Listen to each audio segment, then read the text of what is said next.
आज की इस वीडियो में हम लोग बिहार बोर्ड के 12वीं कक्षा के लिए निर्धारित पाठ्य पुस्तक दिगंत भाग 2 में संकलित ओ सदा नीरा शीर्षक पाठ को जानने और फिर उसे समझने का प्रयास करेंगे। वस्तुतः यह एक निबंध है जिसे हिंदी के प्रसिद्ध साहित्यकार जगदीश चंद्र माथुर ने लिखा है। इस पाठ के माध्यम से लेखक क्या बताना चाह रहे हैं, इसे जानने के लिए आप इस वीडियो को अंत तक जरूर देखें। नमस्कार दोस्तों, मैं हूं सुमन और आप देख रहे हैं हिंदी ट्यूटोरियल क्लासेस। आगे वीडियो को स्टार्ट करें उसके पहले यदि आपने वीडियो को लाइक नहीं किया तो वीडियो को लाइक कर दें, और यदि आप इस चैनल पर नए हैं तो चैनल को अवश्य सब्सक्राइब करें, बेल आइकन जरूर दबाएं ताकि समय से नए वीडियो का नोटिफिकेशन सबसे पहले आपको मिले। तो चलिए आगे चलते हैं और एक नज़र लेखक के परिचय पर हम लोग डालते हैं। जगदीश चंद्र माथुर का जन्म उत्तर प्रदेश के शाहजहांपुर में 16 जुलाई 1917 ईस्वी को हुआ था, जबकि इनका निधन 14 मई 1978 को हुआ। इलाहाबाद विश्वविद्यालय से अंग्रेजी में एमए करने के पश्चात उन्होंने आईसीएस की परीक्षा उत्तीर्ण की और जिसके लिए प्रशिक्षण लेने हुए अमेरिका चले गए। अमेरिका से लौटने के पश्चात वे बिहार में शिक्षा सचिव हुए। इसके अतिरिक्त वे ऑल इंडिया रेडियो में महानिदेशक, सूचना एवं प्रसारण मंत्रालय में हिंदी सलाहकार के पद पर भी कार्य किए।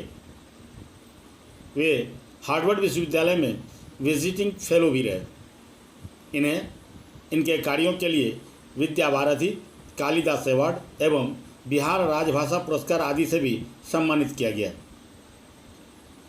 इनकी प्रमुख कृतियों के संबंध में हम लोग बात करें या फिर उस पर नज़र डालें तो देखते हैं कि वर्ष 1936 ईस्वी में इनकी सबसे पहली जो रचना थी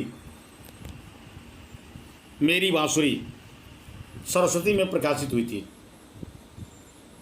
इसके पश्चात 1946 ईस्वी में इनके 5 एकांकी का एक संग्रह भोर का तारा वर्ष 1946 में प्रकाशित हुआ था।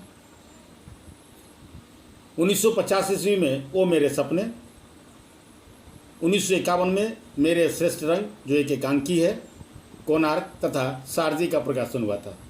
इसी तरह 1954 में बंदी, 1969 में पहला राजा, 1974 में दशरथ नंदन, 1954 में कुंवर सिंह की टेक, 1958 में गगन सवारी और 2 कठपुतली जो एक नाटक है वो प्रकाशित हुए थे।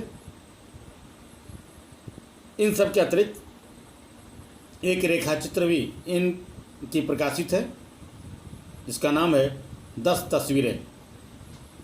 एक अन्य संस्मरण है जिन्होंने जीना जाना तथा 1960 में प्रकाशित परंपराशील नाट्य जो एक समीक्षा है और बोलते छंद जो एक निबंध संग्रह है आदि इनकी प्रमुख कृतियाँ हैं। इनकी साहित्यिक विशेषताओं के संबंध में बात करें तो देखते हैं जगदीश चंद्र माथुर लेखक, नाटककार, संस्कृति कर्मी होने के साथ साथ एक कुशल प्रशासक भी थे। इतिहास, संस्कृति, परंपरा और लोक वार्ता की भूमिका उनके दृष्टिकोण के निर्माण में आधारभूत थी। नाटक और उसके बहुविध शास्त्रीय एवं लोक रूप हमेशा उनके आकर्षण के केंद्र में रहे हैं। उनके नाट्य लेखन में रंगमंच की कल्पनाशीलता और सक्रिय चेतना समाहित थी। जगदीश चंद्र माथुर के लेखन में रचना की भूमि का दायरा जहां अपेक्षित रूप से सीमित और छोटा है, तो वहीं उनमें प्रत्यक्ष पर्यवेक्षण और अनुभव की न्यूनता भी दिखाई देती है, जिसे वे अपने अध्ययन और कल्पनाशीलता से पूरा करते हैं। फिर भी उनके साहित्य में कहीं संकीर्णता नहीं आने पाई है।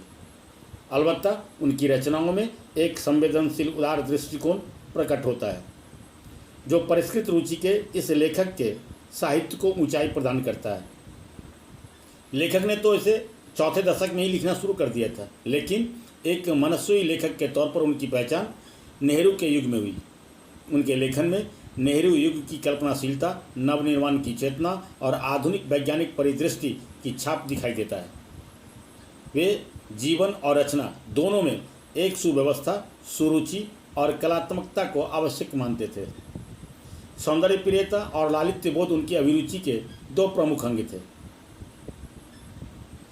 प्रस्तुत यह निबंध उनकी पुस्तक बोलते छंद से ली गई है, जो उनकी तीनों कोटियों के निबंधों का एक समाहार है।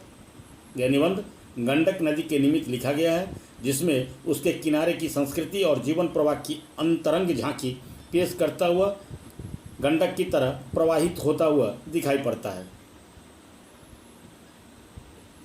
प्रसंगाधीन निबंध में लेखक ने गंडक नदी को एक निमित्त के तौर पर सामने रखकर सदियों से उसके किनारे की संस्कृति और जीवन प्रवाह की एक झांकी प्रस्तुत की है, जो अनवरत सलीला के रूप में प्रवाहित है। इस क्रम में लेखक ने छायावादी कविताओं में प्रकृति के मानवीकरण की तरह सबसे पहले चंपारण की प्राकृतिक वातावरण का अत्यंत मनोहारी वर्णन किया है। इस संबंध में पाठ का एक अंश विशेष रूप से उल्लेखनीय है, जिसमें उन्होंने कहा है कि बिहार के उत्तर पश्चिम कोण के चंपारण की यह भूमि पुरानी भी है और नवीन भी।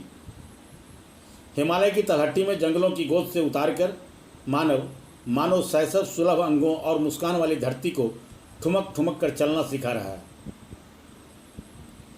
इसके गर्त में गोता लगाने पर लेखक को मानो लगता है जैसे यौवना प्रकृति उन्मत्त वीरांगना की भांति प्रचंड नर्तन कर रही है।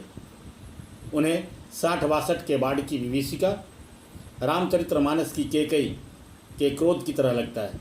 लेखक बताते हैं कि मानवों की उच्छृंखलता के कारण ही नदियों में बाढ़ आती हैं, अर्थात बाढ़ प्राकृतिक आपदा के बजाय मानवकृत अधिक है। गंगा के तट से चंपारण तक फैले इस जंगल यदि नहीं कटते तो शायद बाढ़ कभी नहीं आती। वसुंधरा भोगी और धर्मांध मानव दोनों को लेखक एक ही सिक्के के दो अलग अलग पहलू मानते हैं। भोग विलास में लिप्त वसुंधरा भोगी मानव जहाँ अपनी सुख सुविधाओं के लिए पेड़ों की अंधाधुंध कटाई करते जा रहे हैं, वहीं धर्मांध लोग पूजा पाठ में प्रयुक्त सड़ी गली सामग्री को गंगा में प्रवाहित कर उसे प्रदूषित कर देते हैं। इस क्रम में लेखक मध्ययुगीन समाज पर भी दृष्टिपात करते हैं और वे बताते हैं कि अपनी महत्वाकांक्षा की तुष्टि के लिए उस समय मुगल आक्रांताओं ने भी जंगलों की अंधाधुंध कटाई की। मतलब इस तरह सभी ने इसका दोहन किया, जिसके परिणाम में बाढ़ के जैसी आपदाएं आती हैं। लेखक प्राचीन युग से आधुनिक युग में गांधी जी के चंपारण आने तक के सभी अच्छे बुरे प्रभावों को खंगालते हुए नजर आते हैं। इस क्रम में कहीं भी पाठ में दुरूहता नहीं आ पाई है। पाठ के अंत में लेखक गंडक की महिमा का बखान करते हुए कहते हैं, ओ सदानीरा, ओ चक्रा, ओ नारायणी, ओ महागंडक, युगों से दीनहीन जनता इन विविध नामों से तुझे संबोधित कर रही है। तेरे पूजन के लिए जिस मंदिर की प्रतिष्ठा हो रही है उसकी नींव बहुत गहरी और बहुत मजबूत है, इसे तू ठुकरा न पाएगी। तो ये थे बिहार बोर्ड के 12वीं कक्षा के लिए निर्धारित पाठ्यपुस्तक दिगंत भाग 2 में संकलित भो सदानीरा शीर्षक पाठ। आशा है यह पाठ आपको समझने में आसानी हुई होगी और ये वीडियो आपको पसंद भी आया होगा। तो चलिए मिलते हैं फिर अगले वीडियो में।